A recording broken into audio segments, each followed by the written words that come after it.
here, and we hope that everything is well with all of you.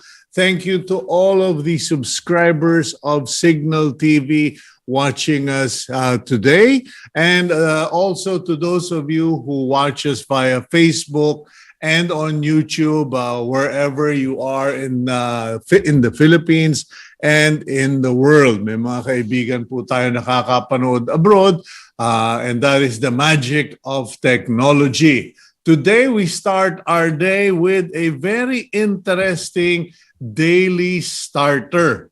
And it comes from the book of Proverbs chapter 4, verse 26. It is something that I advise all of you to pay attention to and give it a serious thought. And it goes, wise men do not let life happen to them. They act with careful thought and sober reflection. They plan and manage their lives. Okay, yan po ay magandang paalaala that we should be very careful. We shouldn't rush into things, not just because, many of us, we want something or we're excited about something and we just jump in, whether it's a business, it's a job, it's a relationship. Don't rush into things. Think about it, evaluate it. Yung sinasabing sober, huwag kayong mapusok. Do not be bold. Do not be overly excited or overly passionate. Sit down, calm down, and then give it a thought. Is this good for me? Is this good for my family? Is this good for the community? Will this give me a long-term future? I'm giving emphasis to all of this because I myself have had to make some decisions lately, and the longer I thought about things, it seems that the good Lord would just send things my way. Instead of me going out there, going for it, they come my way. So give it sober reflection, plan, and manage everything. Yan, mabuti na yun, nakaplano. Kasi baka mamaya yung budget nyo masunog, kakabira-bira kayo dyan, tapos wala na pala kayong pira. Okay, now, for those of you who are curious, what are we going to be featuring in today's program? Meron po tayong pinopromote na course, na degree, okay? We are going to interview someone who is the country's leading expert in a particular science, in a particular area of medicine, but it takes, extreme curiosity. It takes discipline and a very strong stomach, if I may say. We are going to be interviewing someone to talk about, pero hindi ko na muna sasabihin, mamaya na, surprise, para hindi kayo umalis. Meantime, let's go to the front page of the Philippine Star and let's go through the news quickly. Our headline for today, November 3, 2022, 4 regions under state of calamity. President Bongbong Marcos has declared the Bangsa Autonomous Region of Muslim Mindanao, the Cavite, Laguna, Batangas, and Quezon area, Bicol, and Western Visayas as under state of calamity. And this means that they can use their funds, their allocated funds, in addressing the urgent needs at the moment. They can, the local officials can institute price control, etc., etc. At the top of the paper, we have in the header, inmates pulled 550,000 pesos for Lapid murder. According to the lawyer of the Mabasa family, Attorney Kausing, his informant told him that the inmates at the National Bilibid Prison, put together 550,000 pesos to pay for the contract killing of Percy Lapid, the broadcaster. And this was done inside the National Penitentiary sa Bilibid, and the money was paid through a service provider or concessionaire doon sa loob ng Muntinlupa. In support of that photo, we also have a photo of illegal weapons and contraband confiscated inside the NBP under the new management. Okay, the photo shows different knives, bolos, even grass cutters are there on the table. But what's interesting is that they were able to confiscate over 1,000 cell phones, thousands of canned beer, alcohol, cigarettes, etc. Sa madaling salita, hindi lang po paisa-isa yung nakakalusot sa Bilibid, libo-libo po ang nakakalusot, which means that siguro dapat lahat ng empleyado ng Bilibid tanggalin dahil you cannot be blind to this amount of contraband going around. Meanwhile, in the recent Social Weather Station survey, 2.9 families experienced hunger in the third quarter of 2022. This means that families who were surveyed revealed that at least once nakatikim sila ng hindi kumain buong araw dahil walang pagkain, dahil naghihirap. Okay. That I believe is a very serious problem that we should also be addressing, not just the government, but our society.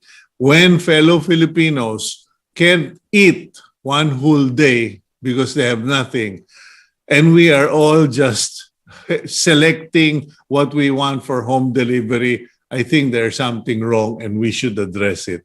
COVID rules further eased for inbound travelers to further promote tourism in the Philippines and its quick recovery.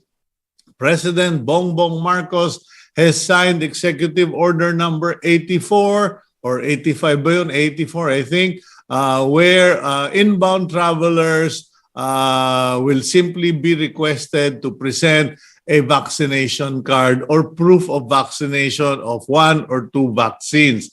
And they can come in now. Wala na yung mga RT-PCR, antigen, multiple vaccine requirement. Meanwhile, that center photo is a photo of a teacher and numerous students at the Pinyahan Elementary School in Quezon City to portray the first day of full face-to-face classes, wherein DepEd teachers clash on full face-to-face classes. Pinagtatalunan, there were debates on what areas it should be required and what areas shouldn't be because of lack of school rooms, more higher than expected enrollment, etc., etc. Bottom part of the front page, we have BSP or Bangko Sentral ng Pilipinas, defaces. Okay, binura. Gusto mong burahin ko ang pagmumukha mo. Defaces 500 tons of unfit or counterfeit coins. Okay, pati pala barya, kina-counterfeit na. Okay, and the story is that the Bangko Sentral has put all of those coins in a defacing machine. Kumbaga, binura sila, sinira, and will be sold as scrap metal, I presume. Meanwhile, commuters endure the long lines to catch a ride at the Roosevelt Avenue bus station along EDSA in Quezon City on the first day of face-to-face classes. And syempre, binagyo tayo, holiday, yan po, balik pila. Groups push mangrove reforestation as coastal defense. Ayan. While President Bongbong Marcos, ito, last balita na, last piece of news, while President Bongbong Marcos was heard suggesting reforestation programs to avoid mudslides and landslides. A group is now pushing for the reforestation as coast of mangroves as a coastal defense. In a statement yesterday, Militant Fishers Group Pambansang Lakas ng Kilusang Mamamalakaya ng Pilipinas or Pamalakaya urged the President to pursue the reforestation of mangroves. And there you go. Those are the news items on the front page of the Philippine Star today, November 3, Thursday. Good morning to all our friends in Quezon, lalo na po sa Candelaria, Quezon. Balita ko, magtatagpo tayo dyan with the BMEG Fiestahan Group. Magtuturo na naman po ako ng kababuyan. Pagbababoy, hindi kababuyan, okay? Paano mag-alaga ng baboy? Okay, let's wrap it up. And now, okay, we will go straight to our interview. Now, there are many interviews that talk about professions, but not all professions seem to be as popular in the country. In fact, we only have two known individuals who are considered as experts in this field that we are going to be tackling about. We invited our guest for several reasons. Number one, I want to catch up with her. Kasi itong batang to, kala mo, ganun pa kabata no? Itong batang to, naging player ko. She was once a player on a team that I coach. Para kaming mga misfits nun The team that nobody loved and nobody supported in UP High. And she was a basketball player. She was slim, thin, fast, and a shooter. And she, even then in high school, she was a leader, and she really showed discipline and respect. That's what struck me all these years. She was a person who showed respect for others, and I admired that in her. But we lost touch, and lo and behold, nung biglang nabasa ko na lang, doktor na siya. And I am really proud of her. And I am curious what we will be talking about because I would like to promote her profession. Okay, not everybody will do it, but a lot of the new kids, I think, will pick it up. Gab, let's introduce our guest for today. Dr. Raquel Fortun is one of only two forensic pathologists in the Philippines. She's a professor at the UP College of Medicine and the current chairperson of the Department of Pathology. In 2002, Fortun was presented the Outstanding Women in Nation Service Award in the field of medicine. Okay, Dr. Raquel Fortun, my star forward. Please get off the bench and play. Good morning, Dr. Fortun. How are you? Oh, nakamute ka. Nakamute ka, Raquel. Okay, good morning. I wish I could still play. Once upon a time, we were both fit. Okay. Not anymore. Not anymore, but hey, you are one of the players I did not forget simply because, as I said, you were a leader and you were dedicated. And it seems that through the years, you have continued to show those those traits, those very positive traits of leadership. You weren't much of a talker back then, but you understood situations. You followed the instruction. You followed the play. And the one thing I liked about you was you were very respectful. Kumbaga, hindi ka judgmental. Kamusta ka na? Can you please tell us? Last I saw you was high school, physically, no? High school, UP High in Diliman, and then we lost touch. And how did things develop for you after high school? After high school in 1979, so I'm a member of that batch, I went on to medicine. So yun yung focus ko, pre-med, UP Diliman, BS Psych.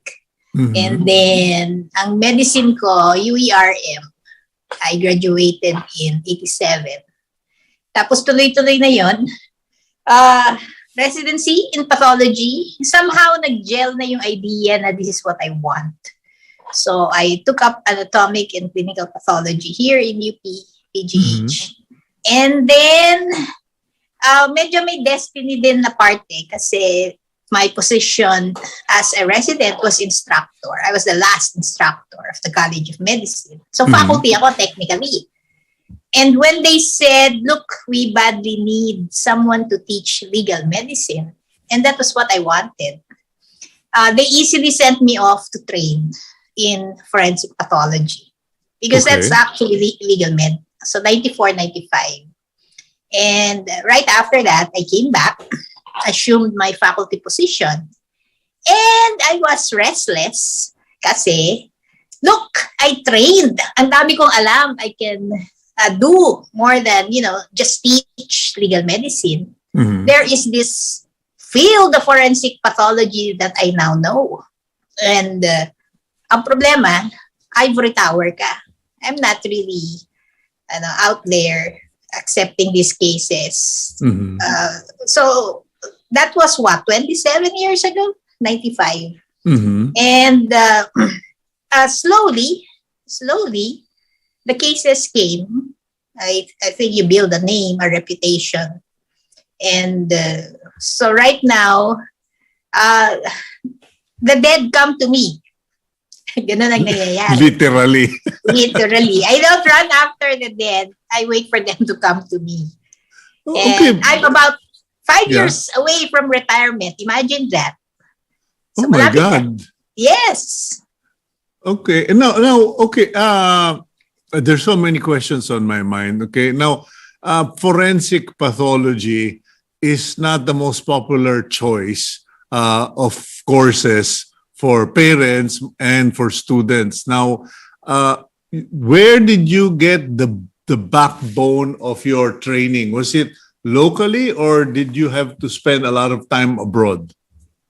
Backbone sa labas. Pero yung idea of forensic pathology, actually, I never knew about that until senior consultant here in the department said, huwag kang mag-law. Kasi yun yung idea ko noon. Yun yung teacher ko eh. Lawyer and doctor. Therefore, medico-legal expert. Yun yung notion ko at the time. And I really tried to enter the College of Law. I did it UP 2 times. But the second time, hindi ko talaga type. And sabi nitong senior consultant, you don't need law. All you have to do is finish your pathology and then subspecialize in forensic pathology. That was the first time I heard na may ganun. Okay. Wala pa masyadong Google nun eh. And so that's what I did. And I applied. I wrote to 2 places in the United States. One accepted me. This is the King County Medical Examiner's Office in Seattle, Washington. The other, I didn't hear anymore. Okay. Wala pa na sagot. Okay. And remember, nung 90s yan ha, typewritten, slow mail. Oh, yes. Walang Okay. mga email nun.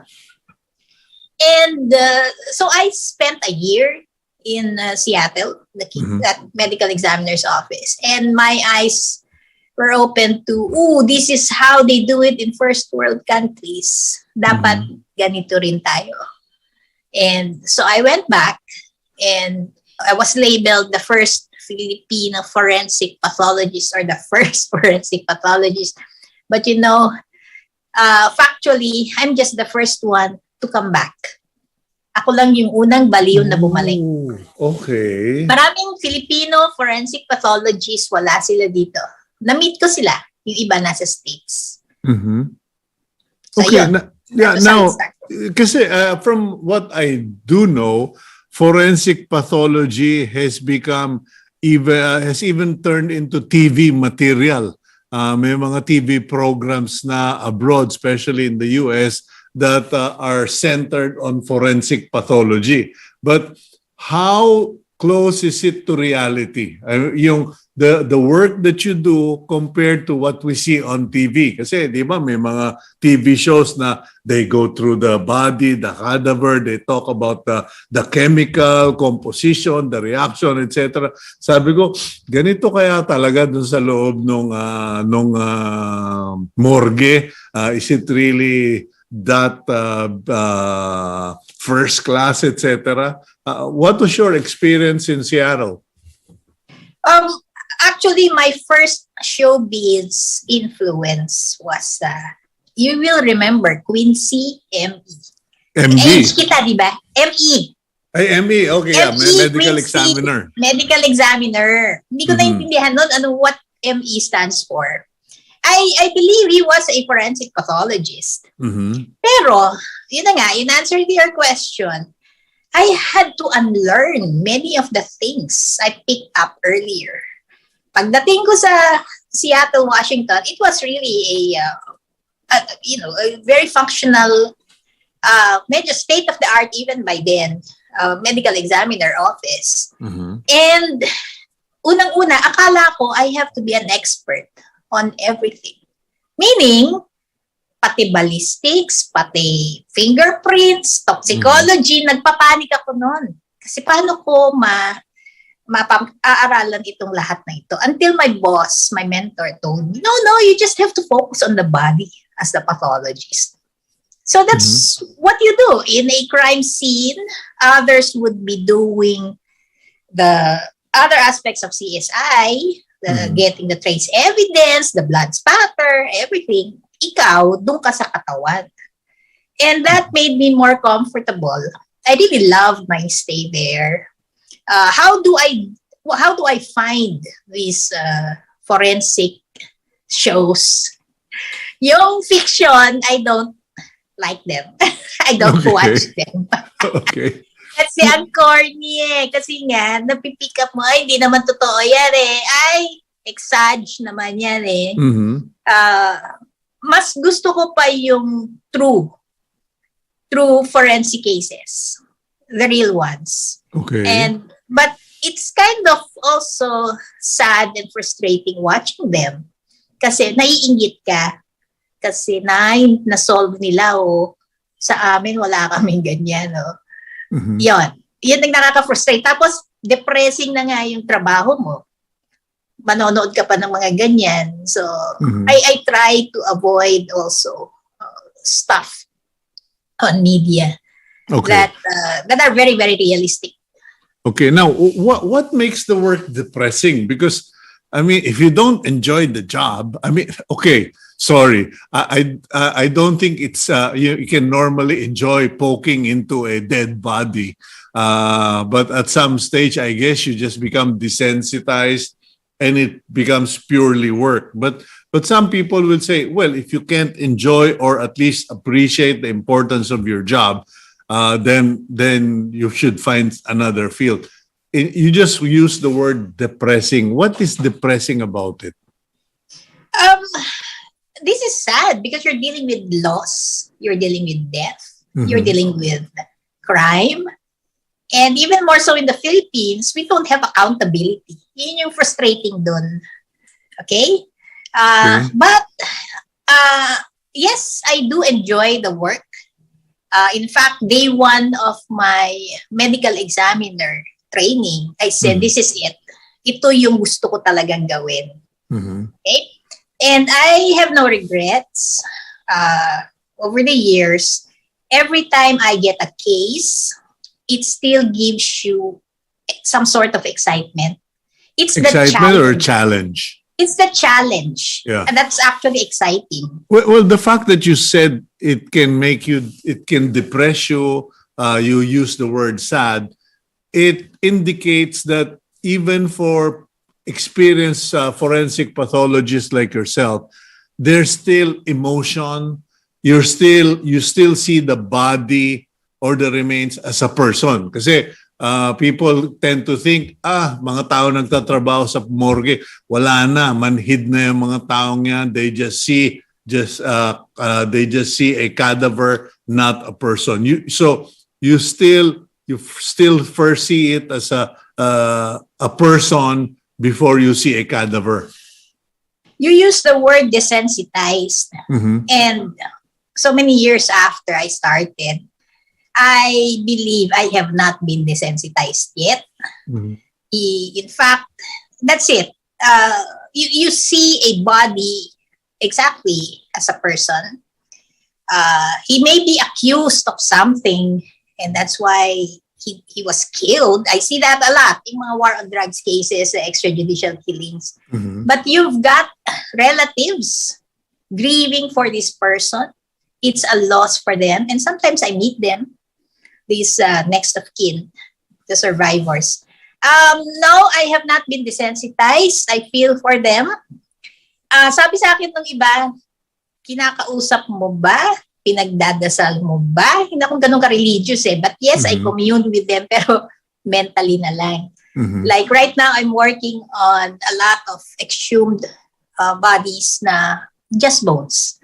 I've got them in a room. They're on tables, several of them. And when I enter the room, I say hello, pero mental lang baka may makarinig sabihin nababaliw na ako And then when I leave, I also say goodbye.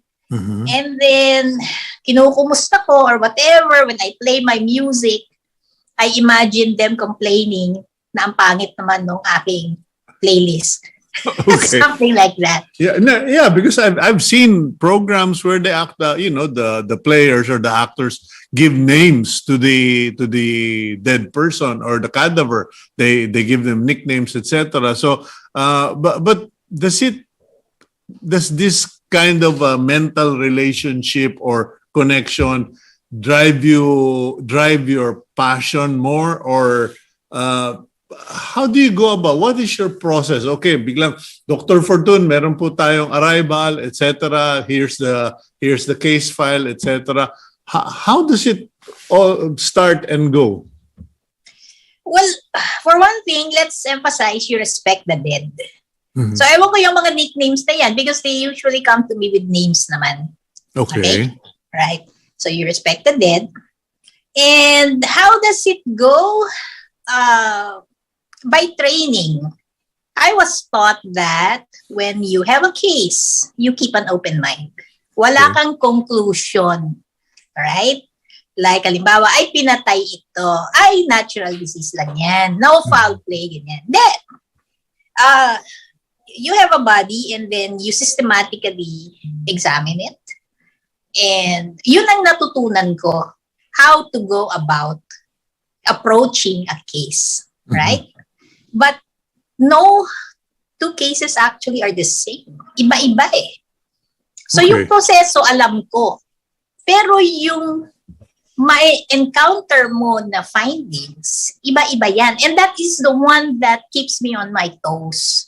Na tama ba tong iniisip ko or mali?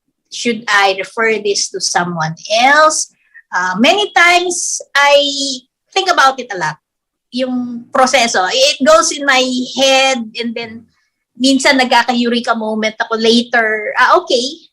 And it really helps that you have people around you because forensic pathology, actually, dapat yan teamwork You should have teammates. And yun yung frustrating sa Pilipinas, especially when I came back. I was alone. I came from a medical examiner where they had people. Kompleto. Tapos uwi ka sa Pilipinas. Wala kang ang kaso. Tapos at the same time, pag merong nag-refer sa'yo, mag-isa ka lang. But over the years, I was able to find some teammates. Pero yun ang kulang sa atin. We have not really institutionalized forensic science. Okay, let's go for a quick break, Raquel. Dr. Fortun, and when we return, I'd like to go through the checklist of the process and what you would advise people or young people who are now interested in forensic pathology? Is it something that they should consider as a profession, etc.? We'll be right back. 1 minute break here on Agenda.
Welcome back to the program Agenda, and joining us today is Dr. Raquel Fortun. She is the current chairperson of the Department of Pathology and one of the country's most prominent forensic pathologists, and in her own words, the only one who decided to come home to the country. Okay, come back to the Philippines. But I think, Raquel, that was your generation, or at least that time, was reflective of Filipinos who nakapag-Amerika, but they said, I'm not American, I want to go back to the Philippines and be a Filipino. So you're one of those, and my hat's off to you. I know several Filipinos have done that.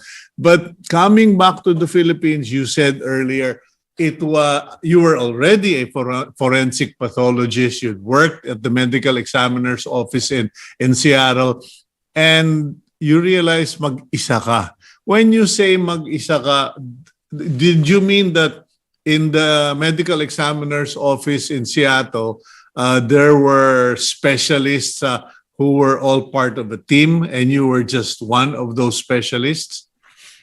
Yeah, yun na nga, wala kang teammates. That's the problem. So you're really starting from scratch. Okay, meaning what is a team composed of? If you had a real, because I've always said that, bakit ba dito sa Pilipinas, pag may namatay, ang kumukuha punerarya? Wala tayong parang city morgue or whatever. And then you're right, there should be a medical examiner for every major city. What comprises the team for a medical examiner's office? In the first place, I was so defensive. What is forensic pathology? Imagine that. You have to start from that. Walang nakakaalam. Anong ginawa mo doon? Ano yan? Anong pinagkaiba mo sa medico-legal? Yun. Tapos kabanggaan mo yung mga doktor na lawyer. Kasi double degree, therefore, expert sila. And then kailangan explain mo, hindi mo makukuha yung expertise na yan, knowing law and medicine, because the two are actually immiscible.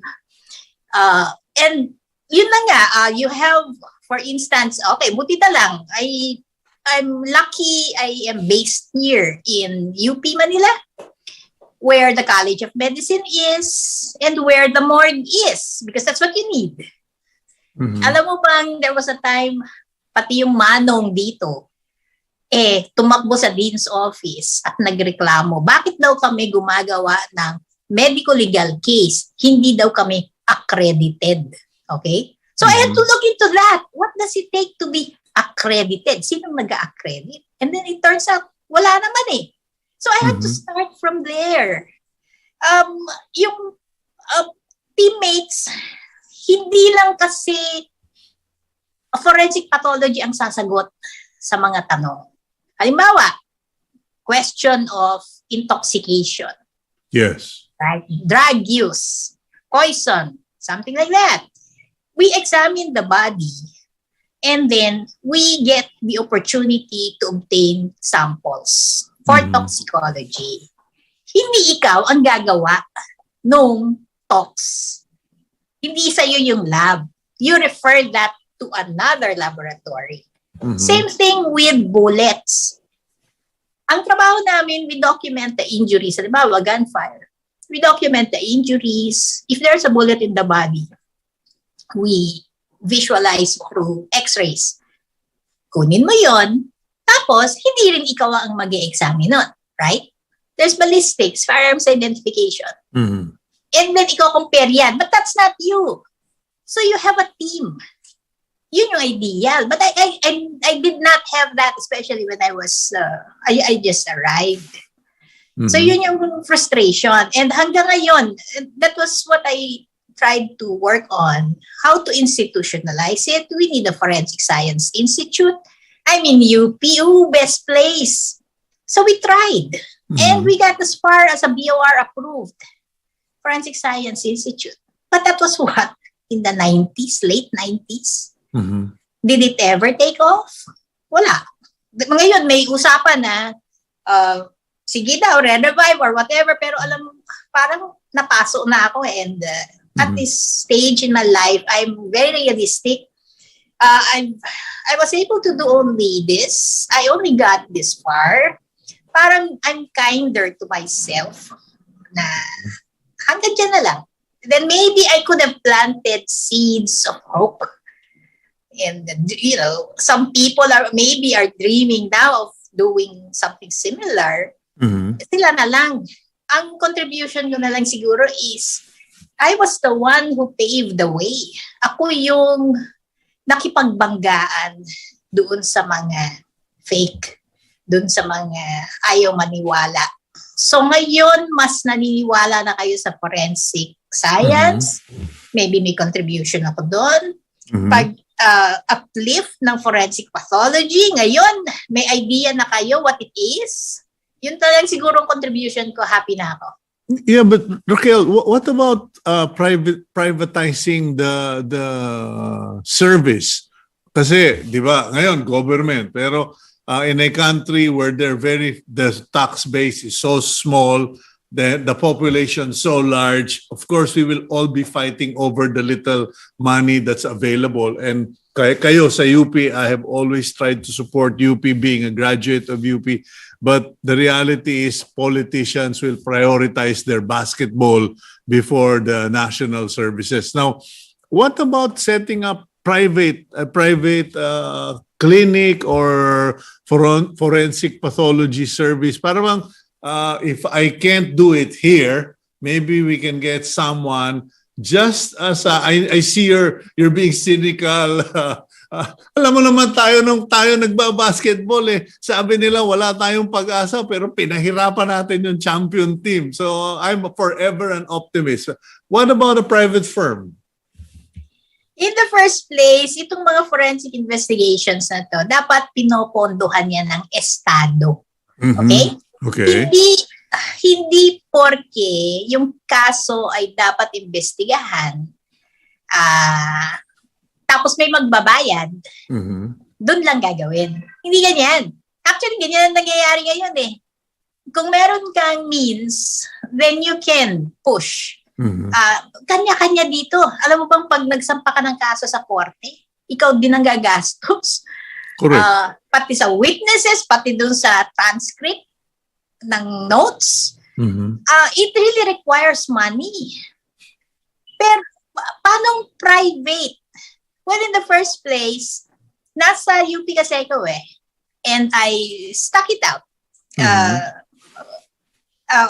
So from instructor, I rose to professor.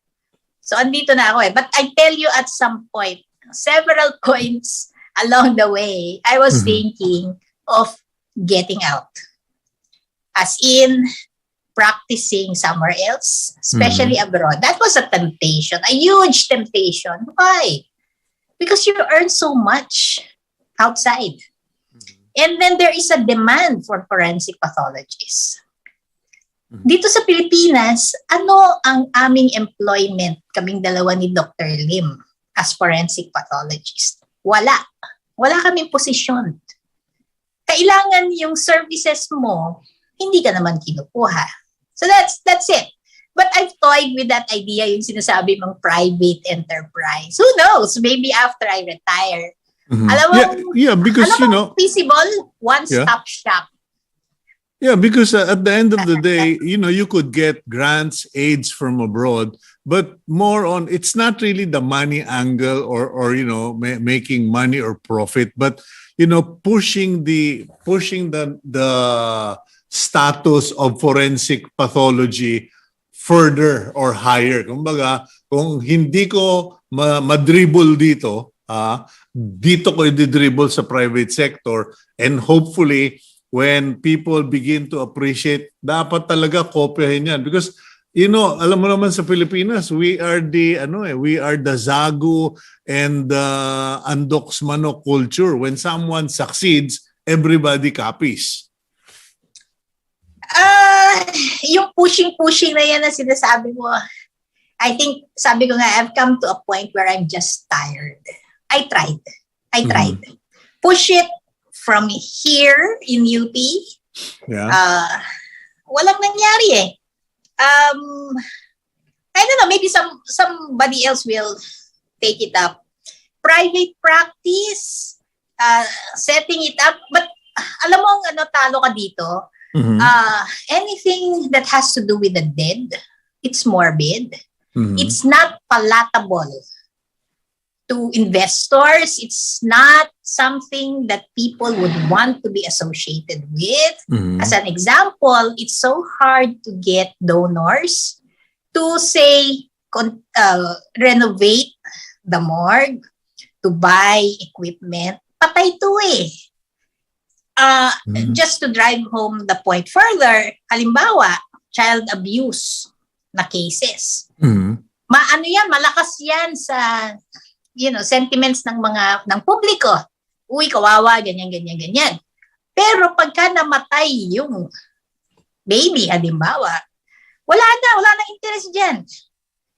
Doon ka sa buhay. And that is the sad part about it.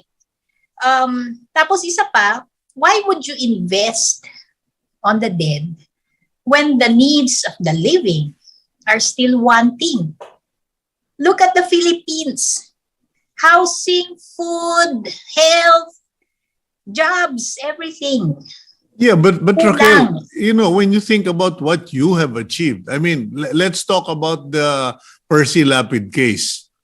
Without forensic pathologists such as yourself and your associates, the people will not be finding out about. Ako nga ginawa kong biro yun eh. Sabi ko, he died in a pillow fight. Because I suspected that somebody put a pillow over this guy's, yung middleman ba, put a pillow over his head. And it turns out that your investigation shows that somebody strangled him with a plastic bag. But look, how did I become part of that case? Incidental lang eh. Like, na-refer sa akin, tinanong ako sa social media, etc. And maybe it caught the attention of the Secretary of Justice. I cannot come in unless I'm asked to. I cannot also advertise my services because I cannot deal with them. I'm all alone. Kasi sabi ko nga, wow, 3 days, so biro mo natapos ko yung autopsy report na yan. I don't even have a secretary for that. I type everything. Every word in my report is mine. Wala rin akong support staff for forensic work. I'm just so lucky that I am here in the department. Presently, I'm chair. I've been chair since 2016. So kahit papano, meron kang clout, do these things. We have admin support. The dean of the college supports me, the chancellor, etc. So, but there have been times when even that was lacking, na ayaw sa'yo nung nasa taas mo. That has happened over the years. So mas realistic ako ngayon. I'm not really for pushing. Okay, but you can't deny the fact that Raquel Fortun is known as the forensic pathologist. As you pointed out nga, some people mistook you as the only Filipino forensic pathologist. Marami naman pala, ayaw lang bumalik sa Pilipinas. Now, you've handled several cases. If you don't mind, what were the cases that caught people's attention that you handled? The very first one was a mass disaster in 1996. Remember the ozone disco fire? Yes. Okay? Look, paano ako nakapasok doon? Ano lang yan, uuwi ko lang, parang ang feeling mo, tawagin niyo ako, alam ko kung ano gagawin dyan. Kasi pinag-aralan ko yan. Nag-train ako dyan.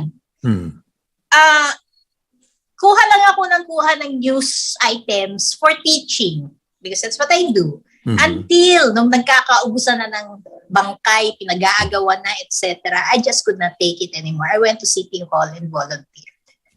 Okay, ganun yun. Tapos over the years, meron pang ibang mass disasters sa Quezon City, yung Payatas, later. Kasi kilala na ako ng mayor. Yung landslide sa Basurahan. Yeah, yun. Napasama ako doon. Tapos some shootings, mga mass shootings, mga EJKs, I've been involved, let's say, through CHR. And minsan media din kasi. Media. Halimbawa, nagbarilan dun sa, nalala nyo yung sa Ortigas, yung Garnet Road yata yun or something. Yeah, dito sa may Ortigas. UNTV, yung UNTV, yeah. By UNTV na nagkataon lang. Na doon sila nagbarilan sa tapat ng UNTV. And then, na videotape, right? How was I involved there? Media asked me to comment. Pinanood sa akin yung footage na yun. And then apparently nakita din ni then CHR Chair Kisumbing. And she asked me to help. Ganyan lang ako nakakapasok eh. Right? Right now, I'm involved in exhumations. Ito yung mga war on drugs victims since 2016 where their cemetery leases have expired. And I said, kung i-exhume nyo yan, patingin. I wanna see. Ang sabi sa akin, wala nang makikita dyan, buto-buto na yan. Sabi ko, no. And tama nga, ang dami pong nakikita. You see, I'm not really in a position to do these things regularly because that's it. There's no medical examiner office. I am not a medical examiner. Paulit-ulit sinasabi ko, I'm in my ivory tower. Okay, but are you also unpopular or you don't get support because you tend to counter the findings or opinions expressed by others? Like here in the Percy Lapid case, you have to forgive me, I forgot the name of the person you examined, yung middleman. And he was already subjected to a first investigation by the NBI. And then biglang sabi ni DOJ Secretary Remulla, we will ask Dr. Fortun to conduct a second examination. Your examination didn't exactly jive, in fact revealed things that the first examination did not focus. Can you elaborate? I mean, does that get you into trouble? And what happened there? Well, definitely, you're not into forensic pathology if you want to be popular. Because always, kung ano yung finding mo, may matutuwa, may hindi matutuwa, right? And, pero kami, talagang nakatuto ka lang sa isang bagay, which is anong nangyari, which is katotohanan, truth, right? Yes, people, I've been told they don't like me, but they don't really care. But I'm not running for office, okay? Tapos pagka ito ang findings ko, I am prepared to defend them. Why? again, this is from training. You expect to be questioned. You expect to be disputed. That's the reason why you document. Matindi kami sa documentation. Like, buti ngayon, may digital photography na, di ba? Wala ka ng film. Mhm. Hundreds of pictures per case. Ganon katindi. Tapos yung report mo, talagang detalyado. I'm a very organized person. I have my files properly stored. All I have to do is, pag binigyan mo ako ng pangalan, I can take out that file. Everything is there. Mga notes, ganyan. Kasama yan. So, hindi lahat natutuwa sa akin, I'm sure. Okay, let's tackle specific situation. The NBI examination and your examination. One would assume na, I don't know, no? Kasi ayoko magmarunong at ayokong gumawa ng gulo, no? But how is it that the NBI examination missed the asphyxiation using a plastic material? I'm not really sure what the NBI findings are. I'm waiting. Kasi nauna ako naglabas, di ba? Sabi nga ng isa, teka muna, late ka na nga nag-autopsy, October 26. By October 29, may report ka na, may toxicology, may histopathology and all. Nauna NBI, October 20. Hindi ko alam kung may results na sila, anong ilalabas nila. So I think it would not be fair to say na kung ano man yung 2-page memo na nilabas nila, yun na yun. Maybe not. Let's wait for their findings. Okay, but based on what you saw on your examination, the autopsy you conducted, was it evident that someone was there ahead of you?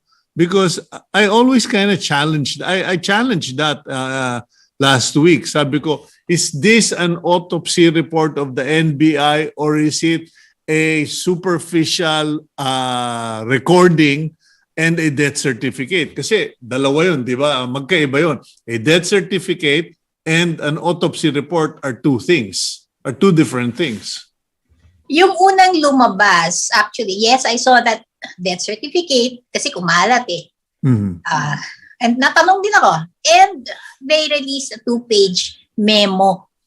It's an internal thing. It's not a technical report. It says there that they did this, they did that, and some preliminary findings. So again, maybe let's wait for their final report. Yeah. Mukhang yun eh. Yeah, but based on what you saw, makikita ba kagad ng I'm sure you must have noticed, mayroon nang nag-autopsy dito.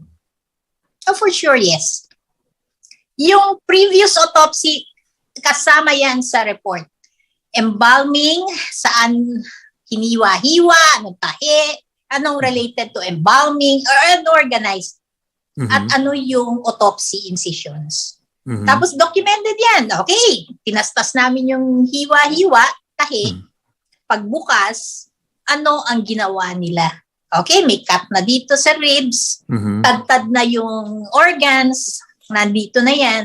And that is very much telling na, sige, embalm na yan. And then we try and piece together, ano kaya yung mga puso dito, etc. Kaya mo yan as a pathologist.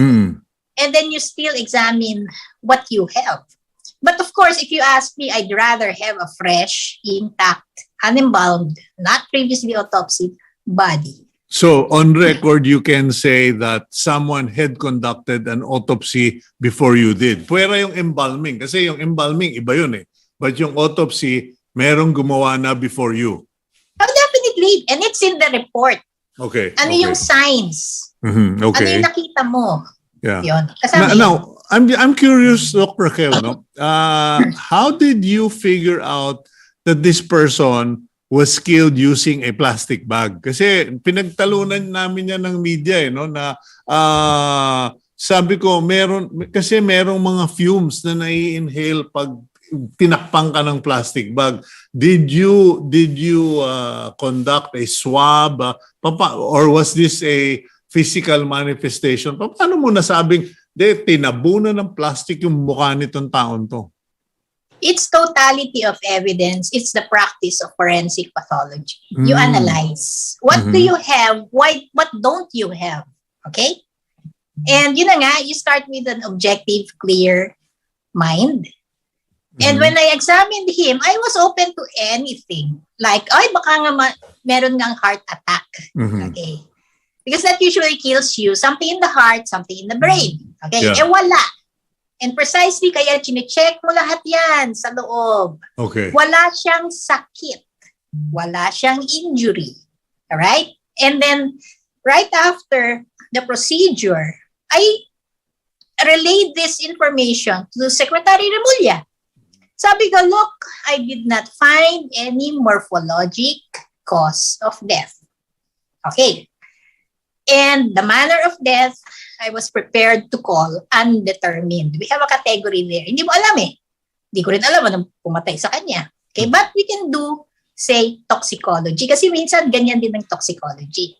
He was asking me about asphyxia.